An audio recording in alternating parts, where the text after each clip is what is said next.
My name is Vishaan Chakrabarti. I'm the founder of PAU, Practice for Architecture and Urbanism, and I'm a professor at Columbia University. I think that all of the challenges actually are the opportunities. And what I mean by that is India is poised to be a leader, not just domestically, but internationally, in terms of how we can build better cities for tomorrow. And a lot of the, I think, solutions lie in a lot of historic, spiritual ideas that come from Indian tradition and Indian city building. And so if you look at older Indian cities, they have a lot of great characteristics. They're quite walkable. Now many of them have metro lines and so forth. And the question is, as they build new cities, how can we build cities that have some of those characteristics and are less about being built around the automobile? Because if you look worldwide, cities are actually moving away from the automobile. That's a very specific 20th century idea of building the city around the automobile.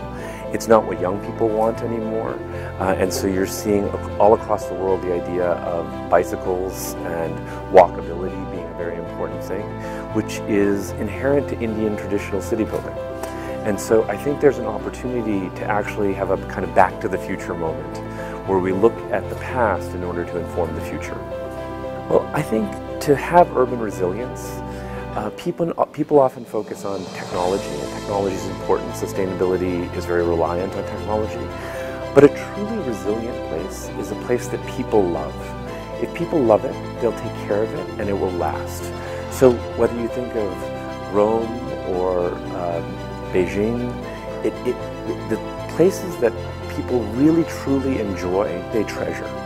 And so that's why design is so important. We have to build things that are beautiful, that speak to people's souls. If we do that, people will naturally take care of it. If we build things that feel plastic, that feel like they could be anywhere, that feel like they're cheap, those things will never last because people won't have a desire to see it live, in their lifetime.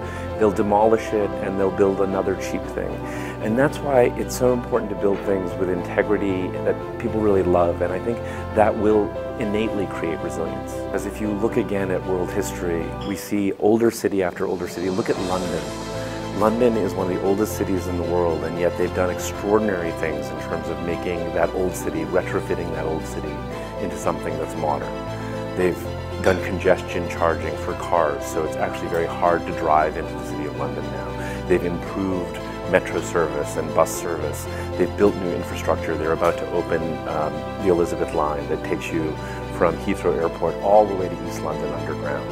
And so there absolutely is a way to take our older cities and renew them. And I think a lot of that has to do with, again, bringing back their pedestrian characteristics, treasuring older buildings while we're also building new buildings, not tearing everything down. Jane Jacobs, the great historian, talked about, having a mix of old and new, having small blocks, having a density of use and a diversity of use. And I think if we concentrate on those fundamentals, we can bring these old cities back to life. Now in India, of course, part of the challenge is our old cities have an enormous amount of population coming into them every day, which is why new cities are also important. So it's a balance between retrofitting the old cities to make them work better, but also creating new places of opportunity for people to move to.